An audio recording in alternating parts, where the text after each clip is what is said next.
Big boss Tamil season 9ல இது முதல் வாரம் அப்படிங்கிறதுனால நம்ம போட்டியாளர்களோட கடந்து வந்த பாதை டாஸ்க் தான் இந்த வார டாஸ்கா கொடுத்துருக்குறாங்க. எப்பயுமே முதல் வாரத்துல வந்து பாத்தீங்கன்னா நம்ம கண்டஸ்டன்ஸோட ஸ்டோரியை தான் அவங்க கடந்து வந்த பாதையை தான் சொல்லுவாங்க. இந்த சீசன்லயும் அதே தான் கொடுத்துருக்குறாங்க.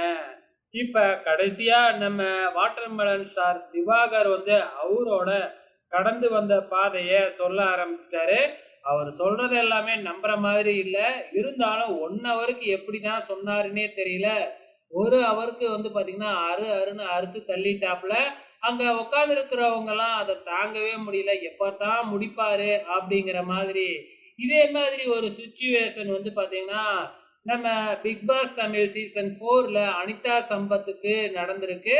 ஸோ அவங்க பேசும்பொழுது இதே மாதிரி தான் சக போட்டியாளர்கள் வந்து தலையில துண்ட போட்டுக்கிட்டு உட்காந்துருந்தாங்க. அதை விட டபுள் மடங்கு ஜாஸ்தியாவே இன்னைக்கு நம்ம திவாகர் வச்சு செஞ்சுட்டாரு. ஓகே ஃப்ரெண்ட்ஸ், நம்ம திவாகர் பேசுறதை யாரெல்லாம் கேட்டீங்க? மறக்காம இந்த வீடியோ கீழே கமெண்ட் பண்ணுங்க.